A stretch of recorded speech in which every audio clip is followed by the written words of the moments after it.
Hello and welcome everyone. आज हम पढ़ेंगे क्लास 8 जुडिशरी चैप्टर। ऐसा बहुत से लोग सोचते हैं कि जुडिशरी को गवर्नमेंट कंट्रोल करती है, बट जुडिशरी एक इंडिपेंडेंट बॉडी है। ना ही जुडिशरी के डिसीजन के अंदर गवर्नमेंट कुछ कर सकती है और ना ही कोई ऑफिसर कुछ कर सकता है। जुडिशरी हमेशा सही चीज का साथ देती है। देखो जुडिशरी का रोल क्या होता है, what is the role of judiciary. Judiciary generally कुछ पार्ट्स के अंदर डिवाइडेड है हमारी कंट्री के अंदर। सबसे पहला पार्ट जो जुडिशरी प्ले करती है, जो हमारे कोर्ट्स प्ले करते हैं, वो है डिस्प्यूट रेजोल्यूशन। आपके बीच में कोई डिस्प्यूट हो गया, अनबन हो गई, तो आपका जो भी डिस्प्यूट होगा उसको रिजॉल्व करेगी। अगर आपके दोस्त से लड़ाई हो गई तो उस चीज में भी जुडिशरी आपकी हेल्प करेगी। अगर आपकी लड़ाई गवर्नमेंट से है तो उसके अंदर भी जुडिशरी आपकी हेल्प करेगी। आप गवर्नमेंट के अगेंस्ट बोल सकते हो कि देखो जो भी इन्होंने ये रूल बनाया है, जो भी लॉ बनाया है, ये गलत है, हम बच्चों के साथ गलत हो रहा है। अगर जुडिशरी को बच्चों की बात सही लगेगी तो आप लोगों के फेवर में डिसीजन होगा और फिर उस रूल और लॉ को फॉलो नहीं करने को बोल देगी जुडिशरी। अगर आपकी बात सही नहीं होगी तो जुडिशरी बोल देगी कि गवर्नमेंट सही कर रही है, बार बार एग्जाम लेके, तो आप लोगों को दोबारा से एग्जाम देना पड़ेगा। जो फाइनल डिसीजन है वो एक तरीके से जुडिशरी देती। फिर आता है जुडिशियल रिव्यू। कुछ ऐसे रूल्स और लॉज होते हैं जो कि हमारे कॉन्स्टिट्यूशन के अकॉर्डिंग सही नहीं होते। सर कॉन्स्टिट्यूशन क्या है? कॉन्स्टिट्यूशन एक बुक है जिसके अंदर सारे रूल्स रेगुलेशन लिखे हुए हैं, सारे लॉज लिखे गए हैं हमारी कंट्री को चलाने के लिए।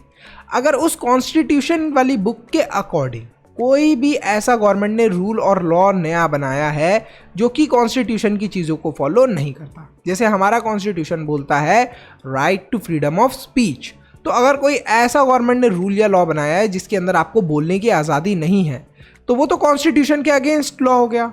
तो जुडिशियल रिव्यू आप करवा सकते हो उस लॉ का, और गवर्नमेंट के इस लॉ को जुडिशरी क्या कर देगी? हटा देगी।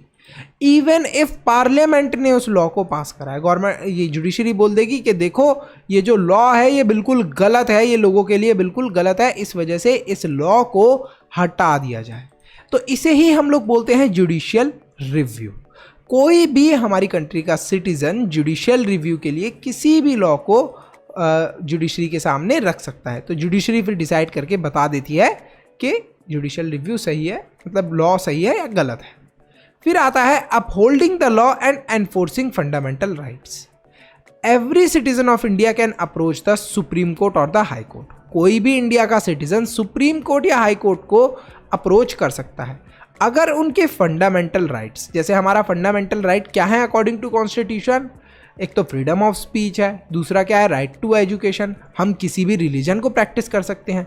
इन केस गवर्नमेंट ने कोई ऐसा रूल और लॉ बना दिया कि हम अपने रिलीजन को प्रैक्टिस नहीं कर पा रहे, तो हमें तो प्रॉब्लम हो रही है। अब हम किससे जाकर अपनी प्रॉब्लम बोले? हम अपनी प्रॉब्लम बोल सकते हैं सुप्रीम कोर्ट या हाई कोर्ट से, मतलब जुडिशरी से। तो ये लोग क्या करेंगे? इस चीज़ को देखेंगे कि हमारे साथ सही हो रहा है या गलत हो रहा है, और फिर हमारे डिसीजन देंगे। हमारे अगेंस्ट भी हो सकता है वो, और हमारे फेवर में भी हो सकता है। अच्छा सर ये बताइए कि किस तरीके से वर्क करते हैं कोर्ट्स? देखो कोर्ट्स जो हैं वो कुछ इस तरीके से वर्क करते हैं। सबसे पहले डिस्ट्रिक्ट लेवल यानी कि सब ऑर्डिनेट कोर्ट होते हैं, उसके बाद हाई कोर्ट, उसके बाद सुप्रीम कोर्ट। तो एक तरीके से आपको इस मैनर में वर्क करना पड़ता है। इसको अभी हम थोड़ा सा स्ट्रक्चर को समझेंगे कोर्ट के थोड़ी ही देर में। वीडियो में आगे जाने से पहले आप सबको एक इम्पॉर्टेंट इंफॉर्मेशन देनी है। बहुत सारे बच्चों ने मुझे कमेंट और ईमेल करा कि सर जो हमने मेंबरशिप परचेज करी थी और हमें नोट्स और सैम्पल पेपर मिले थे वो एग्ज़ाम में बहुत हेल्पफुल थे, इसी वजह से प्लीज़ आप मेंबरशिप प्राइस इंक्रीज मत करो। तो आप सबके लिए गुड न्यूज़ है कि मेंबरशिप का प्राइस इंक्रीज नहीं होने वाला, 299 ही रहने वाला है। इसके साथ साथ एक और एक्साइटिंग न्यूज़ है। इस कॉस्ट को और भी अफोर्डेबल बनाने के लिए पहले 1000 बच्चों को मिलने वाला है 70% डिस्काउंट। तो फटाफट अभी मेंबर बन जाओ। एसएसटी के, इंग्लिश के, साइंस के नोट्स और सैंपल पेपर आपको मिलेंगे जो कि एग्जाम में आपके फुल मार्क्स लाने में हेल्प करने वाले हैं। अरे दोस्तों, क्या तुमने नए रूल के बारे में पढ़ा है? गवर्नमेंट ने एक नया रूल बनाया है कि साल में 4 बार फाइनल पेपर हुआ करेंगे।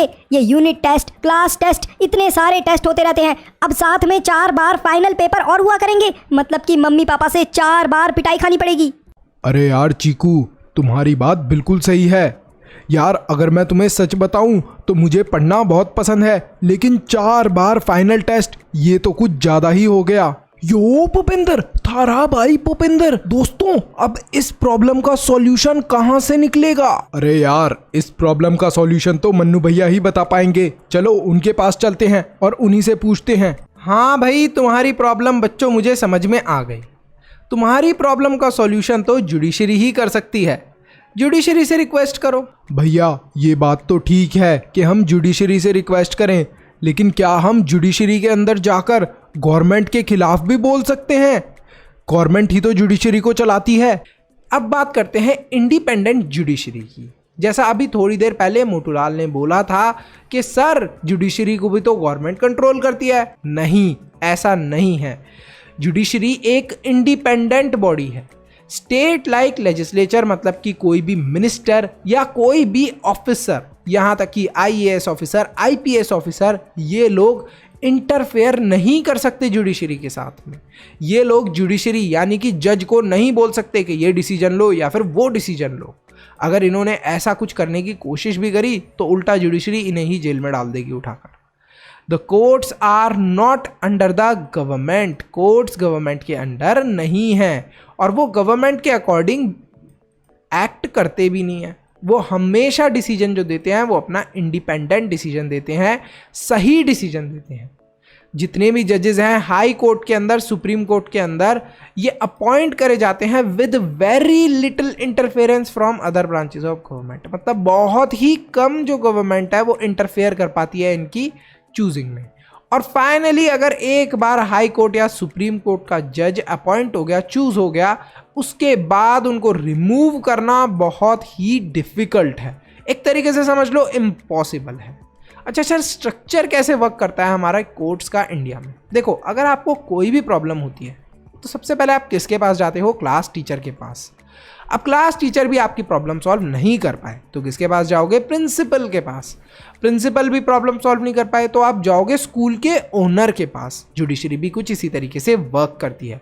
अगर आपको कोई भी प्रॉब्लम है तो सबसे पहले आप जाते हो डिस्ट्रिक्ट लेवल या फिर सब ऑर्डिनेट कोर्ट्स के पास। प्रॉब्लम आपकी वहां पर भी सॉल्व नहीं हुई तो हाई कोर्ट। हाई कोर्ट में भी प्रॉब्लम सॉल्व नहीं हुई तो सुप्रीम कोर्ट। अब सुप्रीम कोर्ट के बाद कोई भी और कोर्ट नहीं होता। फाइनल डिसीजन आपको सुप्रीम कोर्ट से मिल जाएगा। सुप्रीम कोर्ट ऑफ इंडिया कहां पर लोकेटेड है? सुप्रीम कोर्ट लोकेटेड है न्यू दिल्ली के अंदर। न्यू दिल्ली के अंदर, और ये लगभग यहीं पर हमारे जो चीफ जस्टिस ऑफ इंडिया है वो रहते हैं। ये देखिए कुछ इस तरीके का दिखता है सुप्रीम कोर्ट। बहुत बार आपने न्यूज़ में भी देखी होगी इसकी फोटो। फिर होते हैं हाई कोर्ट्स ऑफ स्टेट। जो हाई कोर्ट्स होते हैं वो अलग अलग स्टेट्स के अंदर प्रेजेंट होते हैं। हर एक स्टेट के अंदर उसका एक खुद का हाई कोर्ट होता है।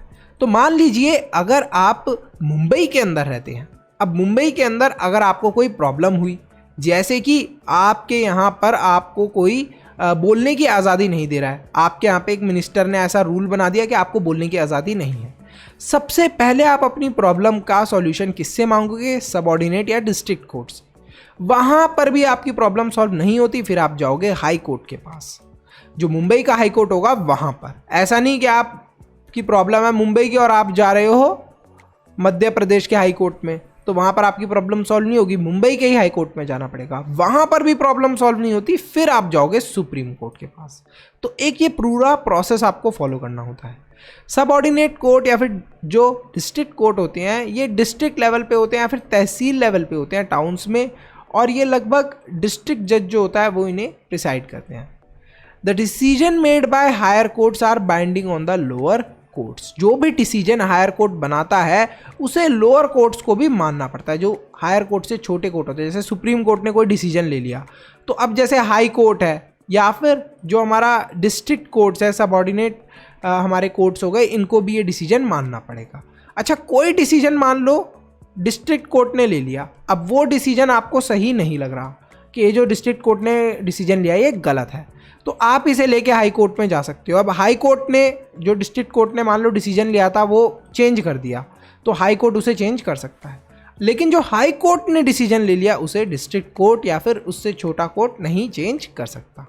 The decision made by higher courts are binding on the lower courts. A person can appeal to higher court if they believe that judgment passed by the lower court is not just the appellate system। तो यहाँ पर आपने जो भी decision आपको district court में मिला है वो सही नहीं है, इसको आपको लग रहा है कि वो डिसीजन सही नहीं लिया, तब आप हाई कोर्ट में जा सकते हो, और हाई कोर्ट में भी आपको लग रहा है कि डिसीजन सही नहीं लिया तो सुप्रीम कोर्ट में जा सकते हो। तो इस तरीके से कुछ वर्क करते हैं। What are the different branches of the legal system. अब लीगल सिस्टम की भी अलग अलग ब्रांचेस होती हैं। अब मान लीजिए आपको मैथ्स के अंदर प्रॉब्लम है, ये चीकू को मैथ्स के अंदर प्रॉब्लम है, तो ये किसके पास जाएगा, इंग्लिश वाले सर के पास या मैथ्स वाले सर के पास? सब बच्चों का आंसर होगा सर ऑब्वियस सी बात है, ये किसके पास जाएगा, ये जाएगा मैथ्स वाले सर के पास। ऐसे ही अगर आपको कोई लॉ के रिलेटेड प्रॉब्लम है तो आप किसके पास जाओगे?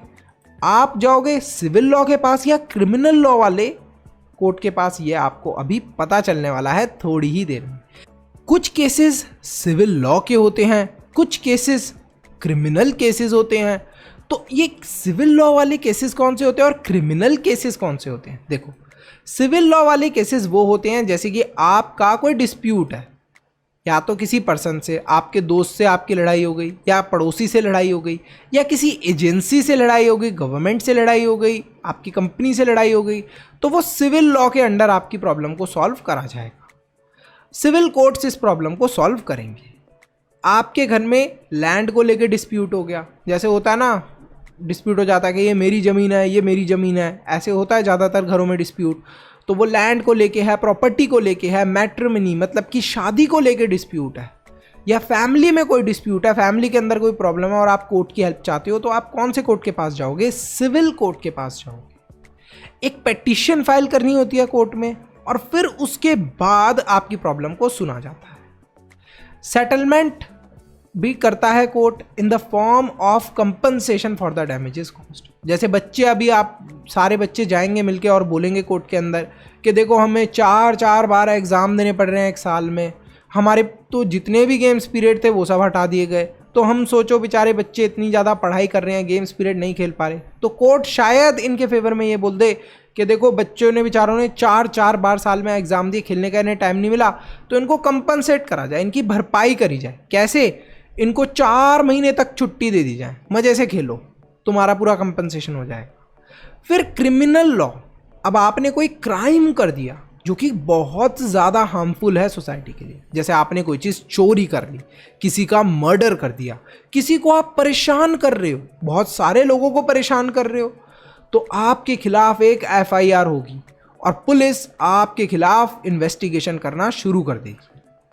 क्रिमिनल कोर्ट्स के अंदर और क्रिमिनल केसेस के अंदर देख रहे हो आप, क्रिमिनल केसेस कौन से हैं, खतरनाक वाले केसेस के अंदर क्या होता है, अगर आप दोषी पाए जाते हो, गिल्टी पाए जाते हो, तो आपको पनिशमेंट के अंदर इम्प्रिजमेंट मतलब कि जेल हो सकती है, या फिर मोटा फाइन भी लग सकता है, मतलब बहुत अच्छा खासा आपके ऊपर गवर्नमेंट फाइन भी लगा सकती है। तो क्रिमिनल लॉ खतरनाक वाली चीज़ें जैसे कि थेफ्ट, चोरी, मर्डर, हैरेसमेंट, और सिविल लॉ जैसे कि आपके दोस्तों में डिस्प्यूट हो गया, लैंड को लेके डिस्प्यूट है, प्रॉपर्टी को लेके, मैट्रिमनी, फैमिली, इन सब चीज़ों को लेके डिस्प्यूट है। तो आई होप अब आपको ये चीज़ फाइनली क्लियर हो गई होगी। भैया अब मुझे बहुत अच्छे से समझ में आ गया, हमें सिविल कोर्ट के पास जाना पड़ेगा, वहीं पर हमारी प्रॉब्लम का सॉल्यूशन मिलेगा। शायद कोर्ट हमें 3 या 4 महीने नहीं, सीधे 5 महीने की छुट्टियां दे दे खेलने के लिए। मोटूलाल, लेकिन कोर्ट में जाएंगे तो हमें वकील की भी जरूरत पड़ेगी, एक एडवोकेट की जरूरत पड़ेगी। हमारे पास तो इतने पैसे ही नहीं है कि हम एक एडवोकेट को हायर कर सके। यार अब तो हमारा प्लान चौपट, अब तो हर साल 4 बार टेस्ट देने ही पड़ेंगे। अरे मैंने बोला तो है, ये पूरा चैप्टर समझ लो, तुम्हें प्रॉब्लम का सॉल्यूशन मिल जाएगा। मैं करूंगा तुम्हारी हेल्प PIL फाइल करके। अब ये PIL क्या होती है अभी मैं थोड़ी ही देर में तुम्हें बताने वाला हूँ। देखो, क्या हर किसी के पास एक्सेस है कोर्ट में जाने का? वैसे देखो, इंडिया के जितने भी सिटीजन्स हैं वो कोर्ट के अंदर जा सकते हैं, अपनी प्रॉब्लम को रख सकते हैं, लेकिन रियलिटी तो ये है कि जो हमारे इंडिया के अंदर ज़्यादातर सिटीजन्स हैं वो काफ़ी पुअर हैं, गरीब हैं। इस वजह से वो क्या करते हैं, वो कोर्ट के पास नहीं जाते। क्योंकि वो बहुत अच्छे से जानते हैं कि लीगल प्रोसीजर के अंदर मतलब कोर्ट के अंदर केस वगैरह फाइल करने के लिए बहुत सारा पैसा चाहिए, पेपर वर्क चाहिए और बहुत सारा समय भी लग जाता है। एक पुअर पर्सन जो कि रीड नहीं कर सकता, उसकी पूरी फैमिली डिपेंड करती है उसकी डेली वेजेस पे। मतलब कि आप समझ सकते हो कि एक गरीब इंसान जो कि डेली के डेली पैसे कमाता है तो वो कोर्ट वगैरह के अंदर नहीं जा सकता। क्यों नहीं जा सकता? क्योंकि उसको अपने घर का खर्चा भी तो चलाना है। The idea of getting to the court to get justice often so remote. देखो, कोर्ट के अंदर जाना और अपने लिए सॉल्यूशन पाना बहुत मुश्किल हो जाता है उन लोगों के लिए जो बहुत करीब हैं या फिर जो कोर्ट के अंदर नहीं जा सकते। लेकिन सर फिर उन लोगों की हेल्प कौन कर सकता है? अभी जैसा मैंने तुम्हारे लिए बोला था बच्चा पार्टी के मैं PIL फाइल कर दूंगा, तो PIL मैं आपके लिए फाइल कर सकता हूँ। What is PIL? Public interest litigation, जिसको इंट्रोड्यूस करा था सुप्रीम कोर्ट ने इन अर्ली 1980s। देखो इसका मतलब क्या है, अगर आप एक ऐसे इंडिविजुअल हो या फिर एक ऐसी ऑर्गेनाइजेशन हो जो PIL फाइल करती है हाई कोर्ट में या सुप्रीम कोर्ट में, किसके बिहाफ पर? उन लोगों के बिहाफ पर जिनके राइट्स वायलेट हो रहे हैं। अब देखो आपके जो राइट्स हैं, राइट्स क्या हैं आपके के, देखो इतने ज़्यादा टेस्ट नहीं होने चाहिए। बच्चे जो हैं बेचारों की फ्रीडम ही बिल्कुल छिनती जा रही है, इतना ओवर ज़्यादा हम बर्डन कर रहे हैं। तो मैं आपके बिहाफ पर हाई कोर्ट या फिर सुप्रीम कोर्ट के अंदर एक PIL फाइल कर सकता हूँ कि देखो PIL मैं फाइल कर रहा हूँ, पब्लिक इंटरेस्ट लिटिगेशन, बच्चों के इंटरेस्ट के लिए मैं एक PIL फाइल कर रहा हूँ जिससे बच्चों की हेल्प हो जाए। अ लेटर और telegram address to supreme court और higher court could be treated as a PIL। एक आप लेटर लिख के देते हो सुप्रीम कोर्ट को या हाई कोर्ट को, या एक टेलीग्राम भी भेज देते हो, तो उसको भी एक PIL की तरह ही ट्रीट करा जाता है। Importance of judiciary. देखो इंपॉर्टेंट क्यों है जुडिशरी? जुडिशरी जो है वो बहुत क्रूशियल रोल प्ले करती है डेमोक्रेटिक इंडिया के अंदर। अगर जुडिशरी नहीं होगी तो गवर्नमेंट कोई भी रूल बनाएगी, कोई भी लॉ बनाएगी। सोचो एक ऐसा ही लॉ बना दिया गवर्नमेंट ने कि आगे कोई भी वोट नहीं दे सकता, तो अब आगे कोई वोट ही नहीं दे पाएगा, तो जो गवर्नमेंट सेलेक्टेड है वही हमेशा के लिए गवर्नमेंट बन के हमारे देश की रह जाएगी। मान लो कोई एक बार प्राइम मिनिस्टर बन गया, वो तो फिर परमानेंट हो जाएगा। अब ऐसे रूल और लॉ को कौन हटा सकती है? जुडिशरी। और गवर्नमेंट ऐसे रूल और लॉ बनाएगी भी नहीं क्योंकि जुडिशरी उन्हें हटा देगी।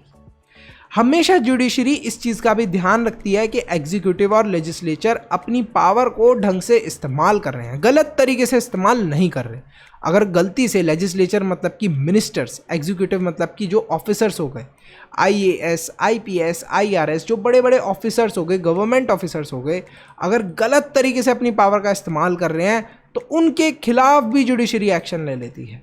हमारे जो फंडामेंटल राइट्स हो गए, जैसे बच्चे बेचारे खेल नहीं पा रहे हमारे इस गंदे से लॉ की वजह से, तो अब उन बच्चों की प्रॉब्लम को कैसे सॉल्व करा जाए, तो ये भी हमारी जुडिशरी की हेल्प से ही हम कर पा रहे हैं। तो आई होप ये चैप्टर आपको बिल्कुल क्लियर होगा। अब एक चीज़ आपको करनी है जो बहुत इंपॉर्टेंट है, सब्सक्राइब करना है, साथ में ज्वाइन का बटन है उस पर क्लिक करके मेंबर ज़रूर बनना। सर ज़रूर बनने के लिए क्यों बोल रहे हो मेंबर? हमने तो आपका वीडियो देख लिया, समझ में आ गया। देखो ज़रूर इसलिए बनना है आपको मेंबर क्योंकि नोट्स मिलने वाले हैं और सैम्पल पेपर। अभी जो आपने ये पूरा चैप्टर अच्छे से समझा है, आपको लग रहा है कि ये पूरा चैप्टर अच्छे से समझ लिया, तो इसका टेस्ट भी देने की आपको ज़रूरत होगी। अब टेस्ट आप कैसे दोगे? टेस्ट बुक के पीछे से दोगे, वहाँ से क्वेश्चन आएंगे? नहीं। अब आप 8th क्लास में हो, चैप्टर के बीच से क्वेश्चन आएंगे। लेकिन सर हमें कैसे पता चलेगा कि किस टाइप के क्वेश्चन आएंगे? सैम्पल पेपर से। सैम्पल पेपर के अंदर मैं आपको वो क्वेश्चन देने वाला हूँ जो चैप्टर के बीच से होते हैं, जो आपके एग्जाम में स्कूल में पूछे जाते हैं। तो आपकी पूरी तैयारी हो जाएगी अगर आप सैम्पल पेपर सॉल्व करोगे। शाउट आउट मिलने वाला है उन बच्चों को जो सपोर्ट करते हैं by becoming a member. So thanks for watching this video. फटाफट इस वीडियो को लाइक करो, चैनल को सब्सक्राइब करो और अपने दोस्तों के साथ शेयर ज़रूर करना। और आपसे एक क्वेश्चन भी पूछना चाहता हूं मैं कि व्हाट इज PIL और हम PIL को किस केस में फाइल कर सकते हैं। Bye bye till then, see you in the next video. Manu से ज्ञान लेते रहो और ऐसे ही मजे से SST पढ़ते रहो।